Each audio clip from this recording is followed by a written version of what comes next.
क्या यूक्रेन के drone attack का जवाब सुपर वेपन से देंगे पुतिन? क्या वो ऐसे हथियारों का इस्तेमाल करने वाले हैं जो अब तक नहीं हुए?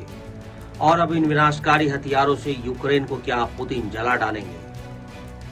यानी अब एक ऐसा भयानक हमला होने वाला है जो दुनिया ने ना देखा होगा ना सोचा होगा। रूस के पास अवनगार्ड, जिरकॉन, बुर्वेस्टनिक, पोसाइडन और सरमत जैसे सुपर हथियार हैं, लेकिन पुतिन ने इन्हें यूक्रेन युद्ध में इस्तेमाल नहीं किया था। वो सिर्फ इस्तेमाल की वहां से धमकी दी जाती थी, क्योंकि पुतिन इस लड़ाई को लंबा खींचना चाहते थे ताकि यूक्रेन और उनके साथी देश थक जाएं। रूस ने किंजल का ही इस्तेमाल किया, लेकिन बाकी मिसाइलों का इस्तेमाल नहीं किया गया।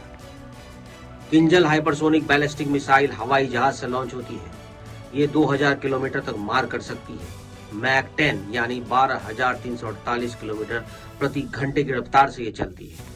वहीं अवनगार्ड हाइपरसोनिक ग्लाइड व्हीकल ये हथियार ध्वनि की गति से 20 गुना तेज यानी मैक 20 की स्पीड से उड़ता है और 24,696 किलोमीटर प्रति घंटे की रफ्तार से 6,000 किलोमीटर की दूरी तक दुश्मन को मार देता है। ये परमाणु और पारंपरिक हथियार ले जाने में भी सक्षम है और रडार भी इसे डिटेक्ट नहीं कर पाता। वहीं Zircon hypersonic anti ship missile 1000 kilometre तक मार करती है।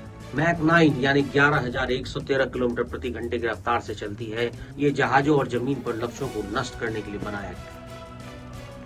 इससे पहले यूक्रेन ने 2 दिन में पूरे रूस को दहला दिया था, लेकिन अब पुतिन का गुस्सा 7वें आसमान पर है और यूक्रेन को खत्म कर ही दम लेने वाले हैं।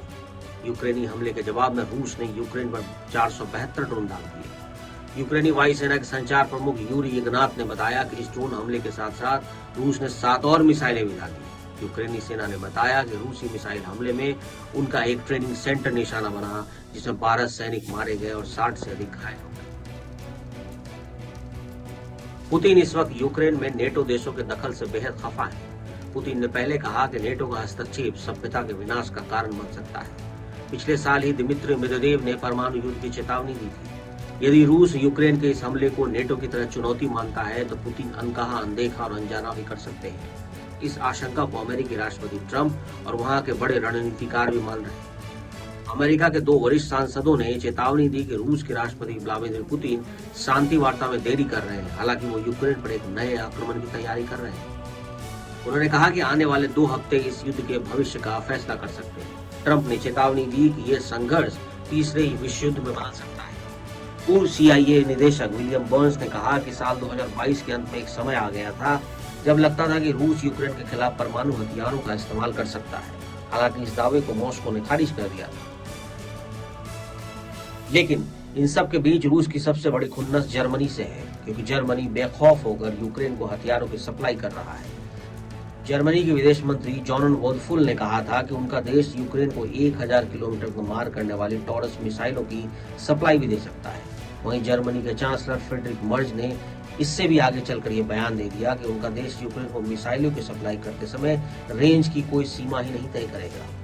यानी कि जर्मनी किसी भी रेंज तक मार करने वाली मिसाइल की सप्लाई यूक्रेन को कर सकता है। और रूस का मानना है कि नेटो का विस्तार रूस के प्रभाव वाले पश्चिमी क्षेत्रों में दखल डाल रहा है, इसलिए रूस इस बार कुछ बहुत ही भयानक करने वाले हैं, जिसका असर यूक्रेन और नेटो देशों को झेलना होगा।